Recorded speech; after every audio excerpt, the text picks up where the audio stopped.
إن هذا القرآن يهدي للتي هي أقوم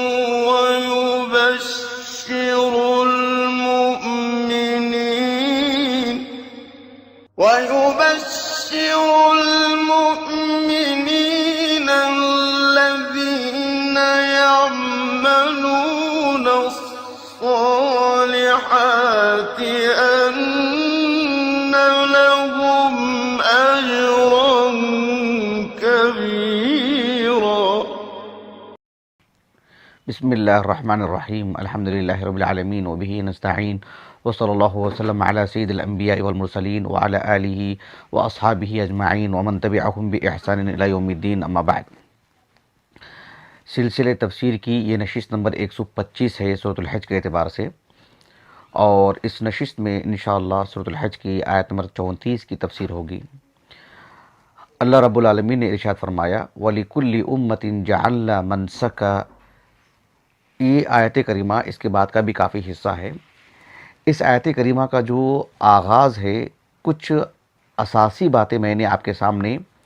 پچھلی نشست میں رکھی ہیں، جس کا تعلق اس سے پہلی والی جو آیتیں ہیں، جو ربط رہا ہے، وہ میں نے آپ کے سامنے رکھا ہے۔ آج کی اس نشست میں بس ایک بات میں آپ کے سامنے رکھوں گا، تاکہ آنے والی نشستوں میں اس آیت کریمہ سے متعلق جو تفسیری معلومات ہیں وہ مجھے دینے میں آسانی ہو سکے۔ اللہ رب العالمین نے ارشاد فرمایا وَلِكُلِّ أُمَّةٍ جَعَلْنَا مَنْسَكًا لِيَذْكُرُوا اسْمَ اللَّهِ عَلَى مَا رَزَقَهُم مِّن بَهِيمَةِ الْأَنْعَامِ فَإِلَٰهُكُمْ إِلَٰهٌ وَاحِدٌ فَلَهُ أَسْلِمُوا وَبَشِّرِ الْمُخْبِتِينَ۔ اس آیت کریمہ میں جو منسک کا جو لفظ ہے، اس کا معنی مفہوم آج معلوم کر لیتے ہیں انشاءاللہ، بقیہ باتیں آنے والی نشست میں۔ اللہ تعالیٰ نے کہا وَلِكُلِّ أُمَّةٍ جَعَلْنَا مَنْسَكًا، ہم نے ہر امت کے لیے، آدم علیہ السلام سے لے کر کے جب یہ آیت کریمہ اللہ کے رسول پر نازل ہوئی صلی اللہ علیہ وسلم، اور اللہ کے رسول پر نازل ہونے کا مطلب یہ ہے کہ تا قیامت تک کے لیے، یہی بات ہے کہ اللہ رب العالمین نے ہر امت میں یہ حکم نازل فرمائے ہیں کہ اللہ رب العالمین کے لیے جانور قربان کیے جائیں۔ منسک اس کا معنی کیا ہے عربی زبان میں؟ نسکا، ابن فارس رحمہ اللہ کہتے ہیں کہ النون والسین والکاف، کہا کہ یدل علی عبادت وتقرب الی اللہ تعالی، یہ اس کا بنیادی معنی ہے۔ یعنی اللہ رب العالمین کی عبادت، جو اللہ رب العالمین نے کرنے کا حکم دیا ہے، جس چیز سے متعلق، جس سے روکے ہیں، عبادت کا جو وسیع تصور ہے، وسیع جو معنی ہے اسلامی تعلیمات کی روشنی میں، تو عبادت یدل علی عبادت وتقرب الی اللہ تعالی، اللہ رب العالمین کا تقرب حاصل کرنے کے لیے کسی چیز کو پیش کرنا، یہ اس کا بنیادی معنی ہے۔ عربی زبان میں کہا جاتا ہے رجل ناسک، مطلب یہی ہے کہ عبادت گزار بندہ۔ اسی سے ہے المناسک بھی، مناسک الحج، اس لیے کہ اس میں متعدد عبادتیں، متعدد امور جڑے ہوئے ہیں۔ مناسک الحج صرف اتنی ہی بات نہیں، اس میں اور بھی وسعت ہے، جسے میں آگے ذکر کروں گا انشاءاللہ۔ فَإِذَا قَضَيْتُم مَنَاسِكَكُمْ، امور حج، اعمال الحج، یہ اس کا معنی ہے۔ تو یہ ایک معنی ہوا جو عربی زبان میں نسکا کا جو بنیادی معنی ہے۔ لیکن نسیکتن کہتے ہیں عربی زبان میں الذبیحہ التی تتقرب بها الی اللہ تعالی، اس جانور کو کہتے ہیں جو اللہ رب العالمین کے تقرب کے لیے، اللہ رب العالمین کی عبادت کے طور پر اس کو پیش کیا جاتا ہے، اسے قربان کیا جاتا ہے، اسے ذبح کیا جاتا ہے۔ اللہ رب العالمین کے نام پر ہی جانور ذبح کرنا چاہیے، لیکن مخصوص انداز میں اور مخصوص جگہ میں جا کر کے ذبح کرنا، اس کو عربی زبان میں نسیکہ کہا جاتا ہے، نسیکتن، اس لیے کہ یہ جو النسک ہے عربی زبان میں، النسک یعنی شاتن، المناسک یعنی المذابح، وہ جگہیں جہاں جا کر کے جانور ذبح کیے جاتے ہیں۔ اس سلسلے میں کچھ آیات وغیرہ بھی میں آپ کے سامنے رکھوں گا انشاءاللہ، لیکن یہاں پر نسک کا معنی یہی، منسکن یا منسکن، مسجدن کے وزن پر مفعل، تو وہ ہے یعنی مقام عبادت جسے کہتے ہیں، یعنی الموضع الذي يذبح فيه الہدایا والضحایا، یا جو ہے جو بھی جانور ہیں، الضحایا نہیں الہدایا تو اس میں ہے جس جانور کو کسی مخصوص جگہ میں جا کر کے ذبح کرنے کی بات ہو. الضحایا کی بات ہو جو عید الاضحیٰ کی مناسبت سے، تو وہ تو مسلمان جہاں ہے وہاں ذبح کرے گا. لیکن الہدایا کی بات ہے، الہدیو کی بات ہے جو ایک حاجی لے کر جا کر ذبح کرتا ہے، یا جو ہے مطلب اس پر جو دیگر واجبات کسی وجہ سے عائد ہوتے ہیں، جب جا کر کے ایک جانور ذبح کرنے کی بات ہو تو پھر اس کے لیے یعنی منحر جو میدان مینا ہے، یا پھر جو ہے مطلب مکہ میں جا کر کے فقراء میں تقسیم کرنا ہے ذبح کر کے، تو وہ پھر وہ مراد ہو جاتی ہیں المنسک یا المنسک. اس اعتبار سے یہ ایک بات رہی.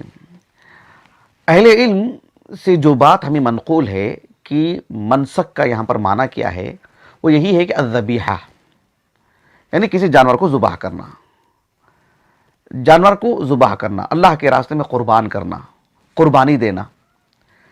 امام محمد بن جریر الطبری رحمہ اللہ اپنی تفسیر میں جامع البیان فی تأویل عنائی القرآن، امام مجاہد رحمہ اللہ کا قول اپنی سند سے نقل فرمائے ہیں کہ امام مجاہد رحمہ اللہ نے اس لفظ کا جو معنی ہے منسک کا معنی آپ نے بتایا کہ احراق الدماء، بس ایک خون بہانے کی بات، یعنی ایک جانور ذبح کرنے کی بات. یہاں پر عام عبادتیں مراد نہیں ہیں، مخصوص عبادت مراد ہے، ایک خاص عبادت مراد ہے، وہ ہے جانور کی قربانی. عام عبادتیں مراد نہیں ہیں، ہر طرح کی عبادت اس میں نہیں ہے. یہاں پر منسک کا جو معنی ہے اس آیت کریمہ میں، عبد الرحمن ابن ابی حاتم الرازی رحمہ اللہ کی جو تفسیر ہے، اچھا امام مجاہد رحمہ اللہ کا جو قول میں نے پیش کیا ہے، شیخ احمد شاکر مصری رحمہ اللہ نے اس کو اسناد صحیح ان کہا، ان کی تحقیق سے جو تفسیر طبری ہمارے پاس ہے. اکرمہ رحمہ اللہ کا ایک قول ملتا ہے جسے عبد الرحمن ابن ابی حاتم الرازی رحمہ اللہ نے اپنی تفسیر میں اپنی سند سے نقل کی ہیں. اس میں انہوں نے اس کا جو معنی بتایا کہ ذبحن اسی معنی میں. اور قتادہ ابن دعامہ سدوسی رحمہ اللہ سے بھی اپنی سند سے انہوں نے ایک قول نقل کیا ہے، اس کا معنی انہوں نے بتایا کہ حجن و ذبحن، گویا کہ مناسک الحج کو اپنی پوری شمولیت کے ساتھ. لیکن یہاں پر یہی قول مراد ہے جو امام مجاہد رحمہ اللہ نے کہا کہ احراق الدماء والی بات. البتہ عبد الرحمن ابن ابی حاتم الرازی رحمہ اللہ نے اپنی تفسیر ہی میں عبداللہ بن عباس رضی اللہ عنہما کا بھی ایک قول اپنی سند سے نقل فرمائے ہیں، اور اس میں عبداللہ بن عباس رضی اللہ عنہما کے حوالے سے لکھا کہ یہاں پر منسکن کا معنی ہے عیدن، وَلِكُلِّ أُمَّةٍ جَعَلْنَا عِيدًا، منسکن کے معنی عیدن کے انہوں نے معنی بتائے ہیں. یہ عبداللہ بن عباس رضی اللہ عنہما سے یہ جو قول ہے آپ سے منقول ہے، آپ کی طرف جو نسبت ہے وہ صحیح ہے اور تفسیر ابن ابی حاتم الرازی میں موجود ہے. لیکن بس تنبیہ کے طور پر وہ یہ ہے کہ حافظ ابن کثیر رحمہ اللہ نے اپنی تفسیر میں اس قول کو نقل کی ہے کہ عبداللہ بن عباس نے اس کا معنی عید بتائے ہیں، عیدن یہ معنی بتائے ہیں. حافظ ابن کثیر رحمہ اللہ نے جو بات بتائی ہے وہ تو درست ہے اور وہ عبد الرحمن ابن ابی حاتم الرازی رحمہ اللہ کی تفسیر میں موجود ہے. لیکن تفسیر ابن کثیر جو متعدد جگہوں سے چھپی ہے، تقریباً آج سے 20-22 سال پہلے دبئی سے بھی چھپی، وہ محمد بن راشد آل مکتوم حفظہ اللہ ومتعہ اللہ بالصحہ والعافیہ، دبئی کے جو اس وقت ولی عہد تھے اور وزیر دفاع بھی ہیں، تو ان کے زیر اشراف یا ان کے نفقہ سے جو چھپی ہے کتاب، اور اہل علم میں تقسیم ہوئی. وہ 1999 کی میں بات کر رہا ہوں، جب تو ہم لوگ بالکل ہماری تعلیم کا آغاز تھا. لیکن یہ یہاں بنگلور میں بھی آ کر کے وہ تقسیم ہوئی. مولانا عبد المتین جوناگڈھی رحمہ اللہ کے زیر نگرانی غالباً مسجد چار مینار میں وہ تقسیم ہوئی تھی.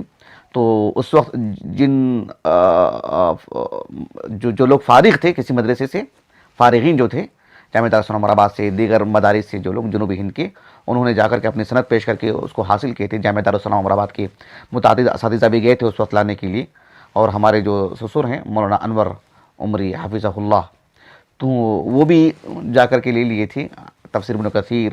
اور البدایۃ والنہایہ اور فتح الباری. تو جو فتح الباری ہے وہ بھی بہت مفید اس اعتبار سے کہ اس میں جو چیزیں، جس طرح سے اس میں تحقیقی کام ہوا ہے، جو چیزیں اس میں زائد داخل کی گئی ہیں، وہ میں آپ کو بتا رہا ہوں. تفسیر فتح الباری میں داخل کی گئی مطلب یہ ہے کہ اس میں علامہ عینی رحمہ اللہ کے جو ردود ہے اس کو بھی داخل کیا گیا ہے. پھر جو ہے اس میں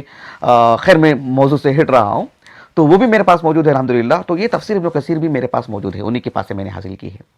میں یہاں اتنی باتیں اس لیے بتا رہا تھا کہ اس تفسیر ابن کثیر میں جو علماء کی ایک جماعت نے تحقیق کی ہے اور بہت بہترین تحقیق، میں بہت مستفید ہوتا ہوں الحمدللہ، بس یہاں پر اس یعنی بات کے تحت ایک تنبیہ کرنے کے لیے بات کہہ رہا ہوں کہ اس میں انہوں نے عبداللہ بن عباس رضی اللہ عنہما کا جو قول ہے، اس قول کی نسبت یعنی حوالے کے طور پر کہ یہ کہاں ہے، یہ قول کہا کہ تفسیر ابن جریر کا حوالہ دے دیا انہوں نے، حافظ ابن جریر رحمہ اللہ کی تفسیر کا حوالہ دے دیا ہے اس میں نیچے حاشیے میں، حالانکہ بڑی اچھی تحقیق ہے، وہ بہت عمدہ تحقیق ہے، میں بہت مستفید ہوتا ہوں الحمدللہ، لیکن بشری اعتبار سے کبھی چوک ہو جاتی ہے، اس لیے کہ عبداللہ بن عباس رضی اللہ عنہ کا قول تفسیر ابن جریر الطبری میں نہیں ہے، قطعاً نہیں ہے۔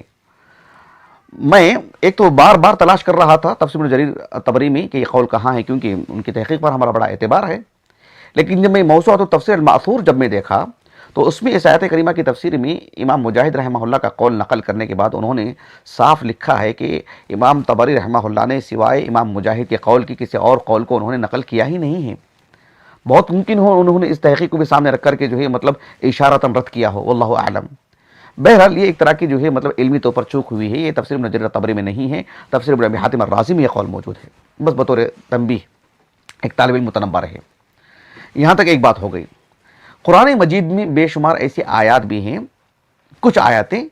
جس میں یہ جو منسک کا جو لفظ ہے یا مناسک کا جو لفظ ہے، یہ بالذات جو ہے یعنی قربانی کے لیے ہی پیش کیا گیا ہے لفظ، عام عبادتوں کے لیے نہیں۔ حالانکہ جو سورۃ البقرہ کی آیت کریمہ ہے فَإِذَا قَضَيْتُم مَنَاسِكَكُمْ، تو وہاں پر مناسک کے معنی صرف جو ہے مطلب قربانی کے نہیں ہیں،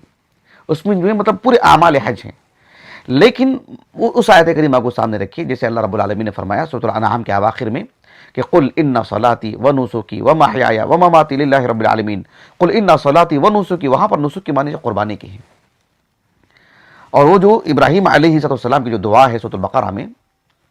ربنا وجعلنا مسلمین لك ومن ذریتنا امة مسلمة لك وارنا مناسکنا ای مذابحنا، وہاں پر بھی مناسک مذابح کے معنی میں، قربانی کے معنی میں۔ تو قرآن مجید میں یہ ان مقامات پر وہاں پر قربانی ہی مراد ہے، النسک جب کہتے ہیں، حتیٰ کہ آپ سورۃ البقرہ کی وہ آیت کریمہ دیکھ لیجئے جس میں اللہ رب العالمین نے فرمایا وَأَتِمُّ الْحَجَّ وَالْعُمْرَةَ لِلَّهِ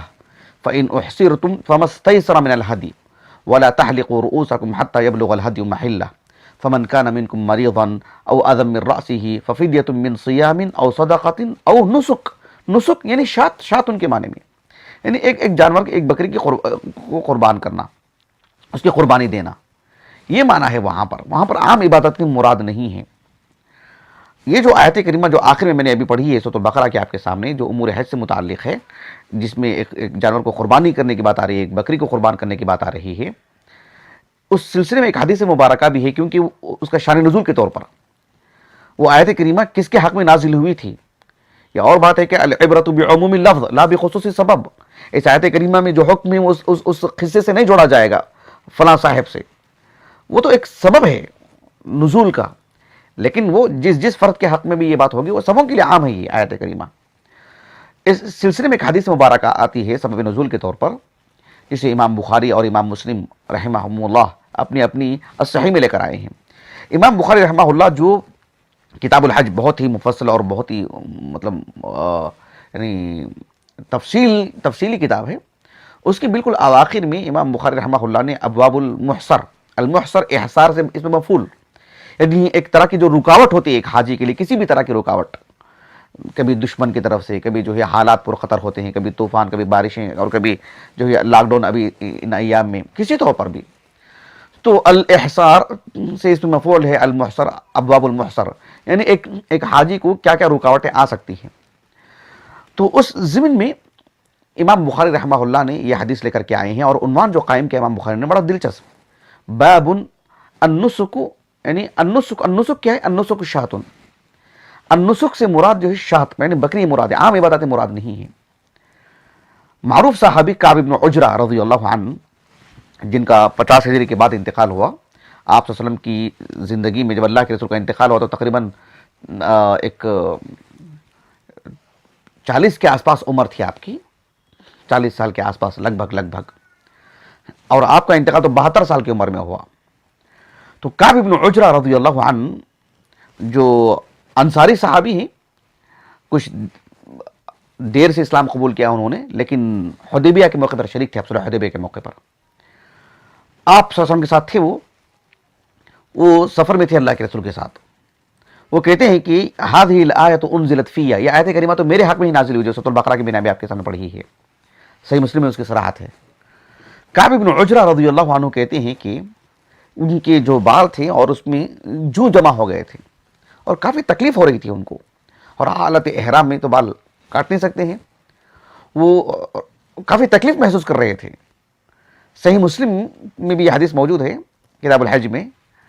کعب بن عجرہ رضی اللہ عنہ کہتے ہیں کہ آپ صلی اللہ علیہ وسلم نے مجھے دیکھا اور سمجھ لیا، آپ نے مجھے بلایا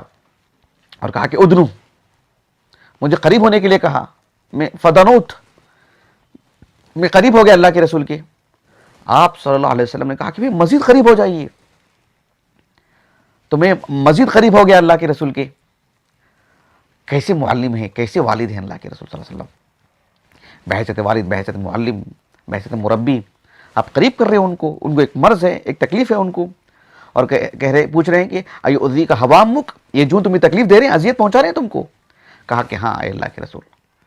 تو اللہ کے رسول نے صحیح مسلم کے جو الفاظ ہیں کہ فَأَمَرَهُ النَّبِيُّ صلی اللہ علیہ وسلم أَن يُهْدِيَ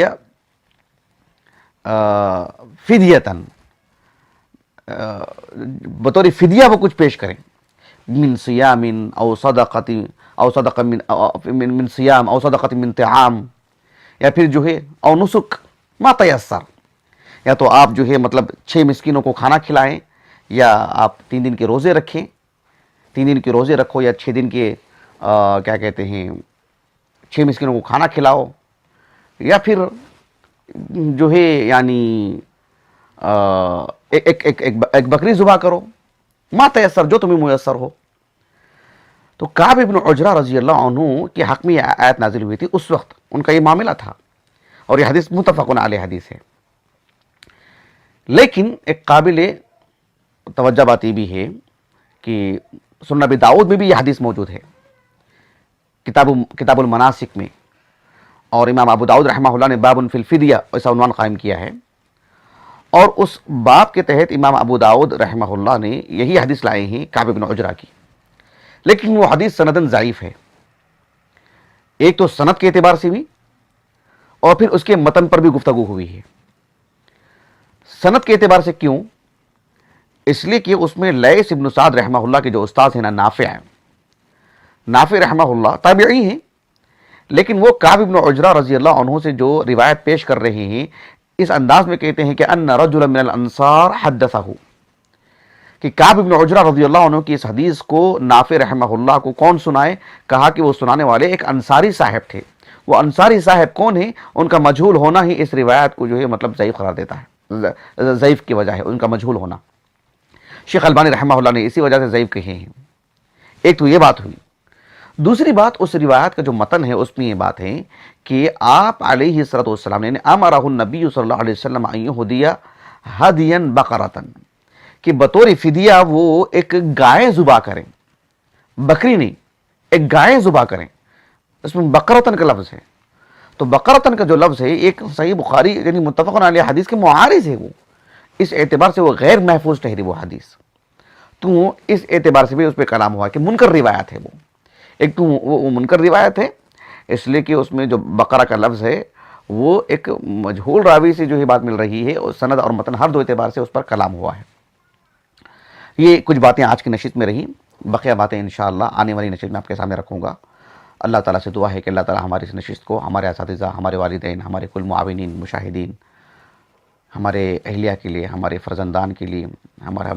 معاون خاص شیخ شعیب محمدی حفظہ اللہ کے لیے، اور